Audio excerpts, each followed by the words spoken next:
নমস্কাৰ, good evening সকলোকে। আজি মই আপোনালোকলৈ লৈ আহিছোঁ এটা ধুনীয়া মটিভেশ্যনেল ষ্টৰী। আৰু এই ষ্টৰীটো হৈছে এজন নাৱৰীয়া আৰু এজন ব্যৱসায়ীৰ। গতিকে আহকচোন এতিয়া আমি ষ্টৰীটো শুনি লওঁ। এদিনাখন এজন সফল ব্যৱসায়ী তেওঁ এখন গাঁৱলৈ যাবলৈ আহিছিল, য'ত তেওঁৰ ব্যৱসায় প্ৰতিষ্ঠা কৰিব বিচাৰিছিল। তেওঁ আহি পেলাই এটা নৈৰ ওচৰত উপস্থিত হ'ল আৰু সৌ গাঁওখনলৈ লক্ষ্য কৰি দেখিলে যে তাত যাবৰ বাবে কোনো ধৰণৰ যোগাযোগ ব্যৱস্থা নাই, একমাত্ৰ এখন নাওহে আছে। আৰু বোৱতী নৈৰ ওপৰেৰে সেই নাওখনেৰে উঠি সিপাৰলৈ যোৱাৰ তেওঁ সিদ্ধান্ত ল'লে আৰু লগে লগে তেওঁ নাওখনত বহি ল'লে। তাৰ পাছত তেওঁ নাওত উঠি যাত্ৰা আৰম্ভ কৰিলে। কিছুদূৰ যোৱাৰ পিছত ব্যৱসায়ীজনে নাৱৰীয়াজনক কেইটামান প্ৰশ্ন সুধিলে। ব্যৱসায়ীজনে নাৱৰীয়াজনক সুধিলে, হেৰা নাৱৰীয়া, তুমি বাৰু মোক চিনি পাইছানে? তেতিয়া নাৱৰীয়াজনে শান্তভাৱে উত্তৰ দিলে, নাই চাহাব, মই আপোনাক ধৰিব পৰা নাই। তেতিয়া ব্যৱসায়ীজনে ক'লে, কিয়? তুমি জানো মোক কেতিয়াও নিউজ পেপাৰত দেখা নাই? মোৰ বিষয়েতো সদায় নিউজ পেপাৰত ওলায়। তেতিয়া নাৱৰীয়াজনে ক'লে, চাহাব, মই লিখিব পঢ়িব নাজানো।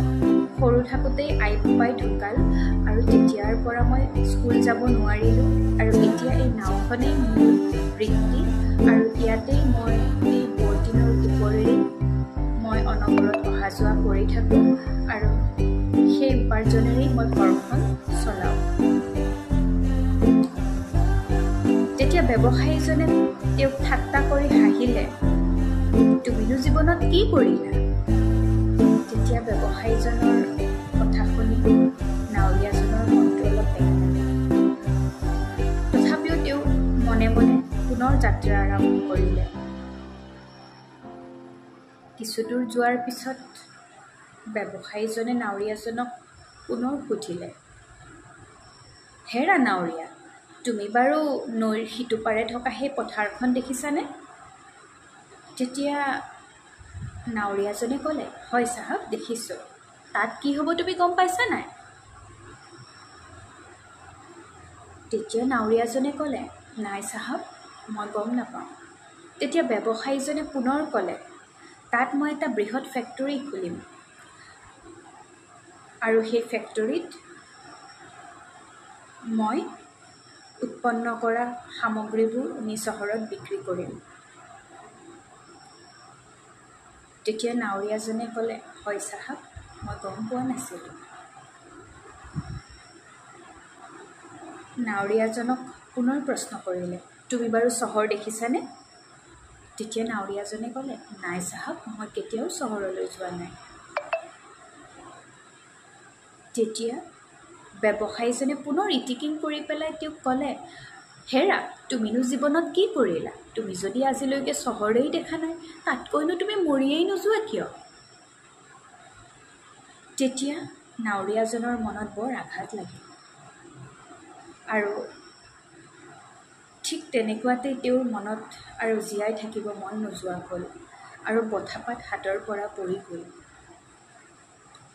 তাৰ কিছু সময় পিছতেই নাওখনৰ ভিতৰত পানী সোমাল আৰু তেতিয়া নাৱৰীয়াজনে ব্যৱসায়ীজনক ক'লে, চাহাব, নাওখন ডুবু ডুবু অৱস্থা।